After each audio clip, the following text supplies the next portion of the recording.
Almost everybody has been neglecting the War Domain Cleric, but today we'll take a look at a build that'll change your opinion of it, capable of powerful and multiple melee attacks combined with some of the best spells Cleric has access to, all while wearing heavy armor and weapon of your choice if you decide to multiclass. Alright, let's build the Cleric out now, and we'll be able to select the subclass War Domain right at level 1, picking up Guidance and Blade Ward for cantrips. These are the best two picks. Guidance is very powerful for dialogue throughout the entire game, and Blade Ward is great on this particular build because you can position yourself in such a manner to draw all the enemies towards you and shrug off their damage.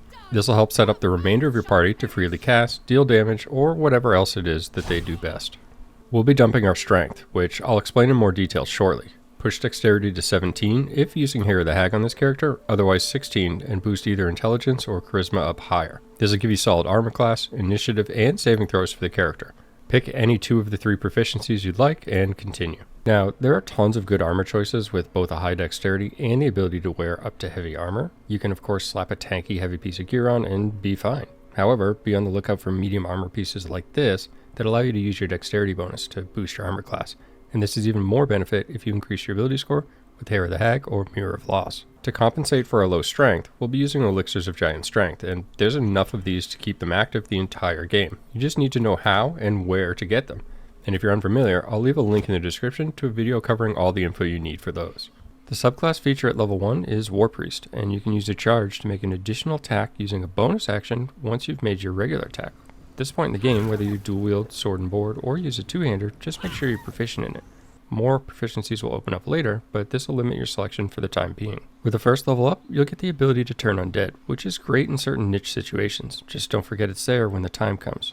In addition to that, we get Guided Strike, which allows you to add plus 10 to your attack roll. Plus 10 is pretty insane, and this uses Channel Divinity charges, which are separate from War Priest charges that we mentioned for the extra attacks.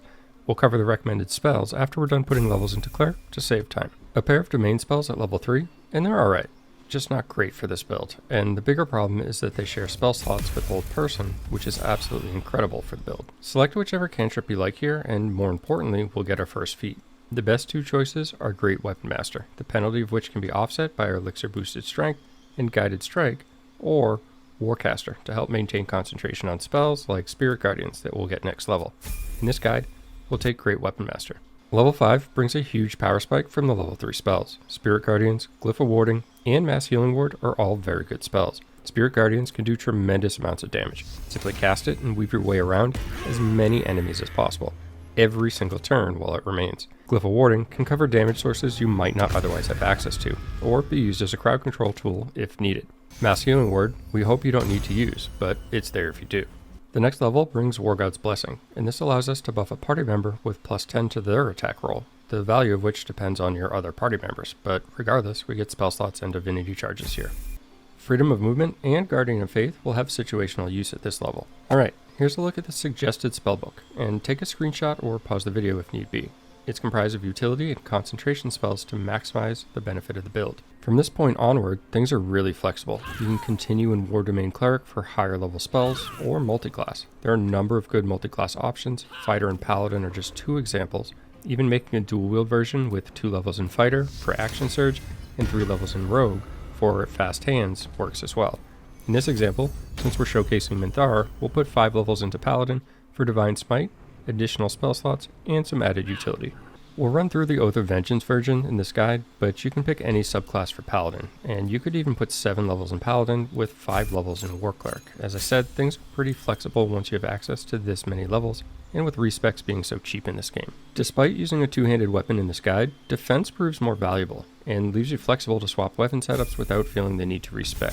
The next level will bring some spell slots, which are basically smite slots, and if you go the Paladin route, you might end up with some spells overlapping from Cleric as well. This isn't a big deal, just select different ones accordingly. The guide's covered everything of high value for you. For the feat, grab Warcaster, since you didn't grab it before if you placed only 7 levels in Cleric. And at the last level, you get an extra attack. Make sure you rearrange your spellbook so you don't have any duplicates between the two classes. We've mentioned a couple pieces of equipment that are useful for this character already. However, there's a few more. Baldur's Giant Slayer is fantastic if you're using the Elixirs of Giant Strength. This doubles the damage on your strength modifier, which is just furthered from having, say, 27 strength from the Cloud Giant. In addition to that, Helldust gloves are powerful, or any version of gloves that deal additional damage on weapon attacks. And lastly, the strange conduit ring, which is probably something you may not be using otherwise. While concentrating on a spell, say Spirit Guardians, the wearer's weapon attacks deal additional psychic damage. So these are items that are also worth using. In general, the equipment's very flexible, and you have a lot of choices to choose from. As I mentioned, you can go sword and board, dual wield, or even a two-hander.